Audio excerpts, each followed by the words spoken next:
Like, is that crazy to say? I don't think it is, because he had a higher yards per target than Justin Jefferson, Tyreek Hill, DJ Moore, CeeDee Lamb. He had a better yak per reception, which is what he did after the catch, than Puka Nacua, Jalen Waddle, Amon-Ra St. Brown, and Jamar Chase. And I don't think it's crazy to say he might have been the best per reception receiver in the NFL last year. Every year, there are players who move on from their team, whether it's trades, free agency, retirement, and they leave behind huge holes in an offense that allow other players to step in and become fantasy superstars. Don't believe me? How about last year in 2023? The Texans had the most vacated targets going into 2023, and we got to see Nico Collins and Tank Dell go nuclear for fantasy football. How about last year again? The Packers had the second most vacated targets going into last season, and we got to see Jaden Reed emerge as a star. How about the Lions? Same thing last year, the fourth most vacated targets in the league, and Sam Laporta was able to step in day one and go crazy. So today we're going to talk about 5 receivers who have unlimited upside in 2024 with newfound opportunities. Do me a massive favor, smash that like button. Got a goal of 150 likes on the video. With your help, I think we might be able to get there, and subscribe if you want some great content this year. Okay, so in 2024, who do you guys think is the team with the most vacated targets in the NFL? Who has the biggest piece of this pie ready to hand it out to somebody new? Well, the team with the most vacated targets this year is the Los Angeles Chargers. There are 395 vacated targets. 63% of their target share last year is up for grabs. Anyone is able to come grab this target share.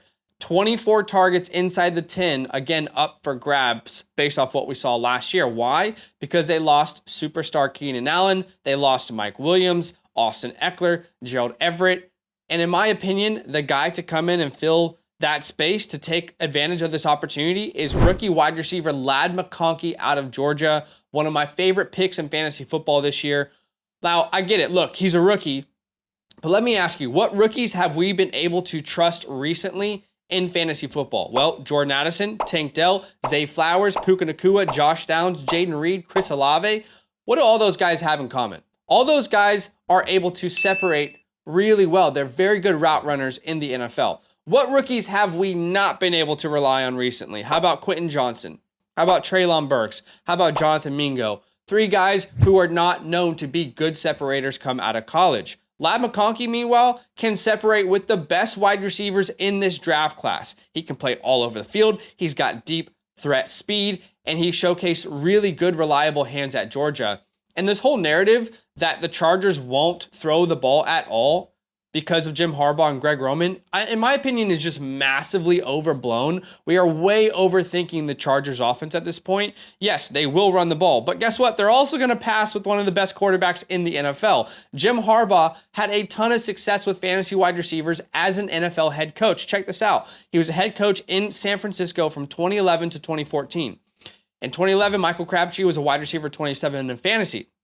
In 2012, Crabtree was a wide receiver 15. In 2013, Anquan Bolden was a wide receiver 15, and Vernon Davis was a top 5 tight end in fantasy football. And then in 2014, Anquan Bolden, a top 18 wide receiver. Jim had a top 27 or better wide receiver in fantasy football every single year he coached in the NFL. And guys, that was when he had a mobile quarterback in Colin Kaepernick, who is far less, talented as a thrower as Justin Herbert. Add on to the fact that Ladd McConkey is going as a wide receiver 43 on average, and he's got this huge opportunity share in front of him. I think Ladd McConkey is one of the best picks in fantasy football. All right, who else? Who else is going to benefit from vacated targets? I think George Pickens. Y'all know this by now if you've been watching this channel. Again, one of my favorite receivers in 2024. And the Steelers currently have 140 vacated targets.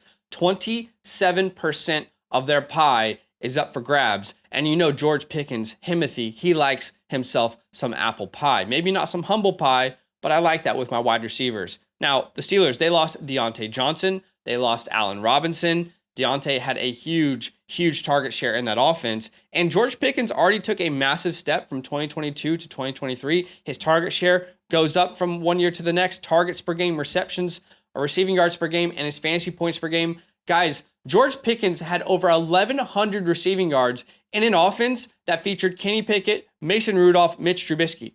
Every one of these guys was terrible. I mean, if you look at PFF passing grades, none of them were even in the top 25 amongst quarterbacks. Pickens overcame terrible quarterback play. He had a catchable target percentage of 72.4%, which ranks 143rd amongst wide receivers. Here's some wide receivers that had a higher catchable target rate than George Pickens. Terrace Marshall in Carolina, Mac Hollins, Juju Smith-Schuster with, Mac Jones throwing him the ball. Nick Westbrook-Akine. Considering how poor the quarterback play was last year, Pickens absolutely dominated with every touch. And I don't think it's crazy to say Pickens might have been the best per reception receiver in the NFL last year. Like, is that crazy to say? I don't think it is, because yards per reception, he was first. All right. Second was Ayuk. Third was Amari Cooper. Yards per target, he was fifth. He had a higher yards per target than Justin Jefferson, Tyreek Hill, DJ Moore, CeeDee Lamb. Yak per reception, he had a better yak per reception, which is what he did after the catch, than Puka Nacua, Jalen Waddle, Amon-Ra St. Brown, and Jamar Chase. And he had a team receiving touchdown percentage of 38.5%. He caught 38% of his team's receiving touchdowns, and now Deontay Johnson is gone. I think George Pickens is one of my dark horse receivers that could be a top 12 finish. Think this year's Nico Collins. Okay, how about Malik Nabers? Malik Nabers is stepping into a situation where he's going to have so many opportunities. There are 130 vacated targets for the New York Giants this year. 25% of their target share is up for grabs. 7 targets inside the 10 up for grabs. They lost Saquon Barkley, Darren Waller, Paris Campbell, Sterling Shepard. And let's be honest, even if they kept those guys, Nabers would be the wide receiver one from day one. And I know what people are thinking if they're watching this. Well, Giants wide receivers suck. We're not going to draft Giants wide receivers. They don't score fantasy points. Well, in the last 5 years, what wide receiver has been worthy of drafting, right? The Giants have had no talent on this offense at the wide receiver position since the year 2018 when they had Odell Beckham Jr. Look at the team's number one wide receiver since 2018. Slayton, Galladay, Ingram, Golden Tate. They haven't had a wide receiver worth targeting heavily since OBJ left this team. It's been a bottom 5 unit in the league since that time. And with players like Malik Nabers, rookie wide receivers who are drafted top 6 in the NFL draft, it's better to be early than late for guys like this. Let's look at rookie wide receivers drafted top 6, their ADP versus their finish in their rookie year in the last 5 years. Jamar Chase, drafted as a wide receiver 31, finishes as a wide receiver 5. Jalen Waddle, drafted as a wide receiver 41, finishes as a wide receiver 15. You can see those guys had incredible statistic years, averaging 18 points per game and 15 and a half. Now, why don't we look at wide receivers drafted in the top 10 in the last 5 years? What was their target share? All right, on average, those big 5 names, Chase, Waddle, Smith, London, Wilson, they averaged 24.7% of their team's target share. My prediction for Malik Nabers is a 27% target share. You can see the last time this team gave a wide receiver that percentage of the targets was OBJ back in the 2016-2018 seasons. Simply put, there is nobody on this team that should concern you from Malik Nabers getting targets, right? There's not a single name that should concern us. So I think Malik Nabers is an absolute dog. And ultimately, I get it. Daniel Jones isn't very good, but he's going to be peppered with targets. And I think there'll be enough there for him to outshine his situation. We're going to get into 2 more names, but just before I do, I want to let you guys know, you do not need to wait until September to play fantasy football. We are playing fantasy football right now on UnderdogFantasy.com. You can get into real leagues for real money on the line, real tourneys over on UnderdogFantasy.com. If you haven't signed up, use the promo code LAND. We're going to match your deposit 50% up to $250, meaning you could get $125 free dollars just by using our promo code LAND. Check out the pinned comment. Now, maybe you're not a big best ball tournament guy. Well, they also have player pick'ems over there or player props where you can choose higher or lower across all the sports, whatever you want to bet on. You can 5x, 10x, 20x your money. They actually just recently dropped some special pick'ems for the Olympics. You can see they have, for example, the Team USA versus, I think that was Serbia, right? Where all you have to do is bet that LeBron James gets over 0.5 points. That's a free start to your little run. And you can choose other pick'ems to kind of, 10x, 20x. They say 325x your money. So If you want to win some money, check out the pinned comment. Let's have some fun. All right. Next receiver for me that is stepping into some open opportunities is Brian Thomas Jr. The Jacksonville Jaguars have 251 total vacated targets. Over 40% of their pie is ready, and 18 targets inside the 10-yard line. I'm telling y'all, Brian Thomas Jr. will be a menace in the red zone. 18 targets in the red zone available. Just inside the 10, they lost Calvin Ridley, Zay Jones, Jamal Agnew. And like Malik Neighbors, like we just talked about, it's better to be early than late for round one rookie wide receivers when it comes to their rookie season, where to draft them. Here's some round one wide receivers that have beaten their rookie ADP over the past 5 years. Jamar Chase, Justin Jefferson, Jalen Waddle, Garrett Wilson, CeeDee Lamb, Chris Olave, Zay Flowers, Brandon Ayuk, Hollywood Brown. On the left, you can see where they were drafted their rookie season. On the right, you can see where they finished their rookie season. All those guys beat their rookie ADP. Unfortunately, a lot of us in the fantasy space have gotten much smarter at trusting rookie wide receivers in fantasy. This year, that has made it more difficult than ever to draft a rookie wide receiver. If you look at the average ADP from ESPN Sleeper and Underdog, let's look at where you have to take some of these rookie wide receivers, okay? So if you want Marvin Harrison, you're going to have to take him as a wide receiver 9, early second round. If you want Malik Neighbors, you're going to have to take him 4th or 3rd round. If you want Odunze, Worthy, McConkey, 7th, 8th round. If you want Keon Coleman, and these numbers are only going up after training camp has come out. Look at that. Brian Thomas is the 7th rookie wide receiver off the board this year, but he was the 4th selected wide receiver in the NFL draft in the first round, going to a situation where he's desperately needed. Look, of course I want Marvin. Of course I want Malik, but if you don't want to pay those prices, you can pay a much cheaper price for Brian Thomas Jr., who is an extreme talent and absolutely will pay off his ADP. All right, the last player, I kind of cheated a little bit, but I just want to talk about this team as a whole. The Buffalo Bills, there's a huge gaping hole in their receiving room. Let's talk about it. I think Dalton Kincaid is actually the beneficiary of a huge amount of targets in this offense. So they have 317 total vacated targets. That's second highest in the league.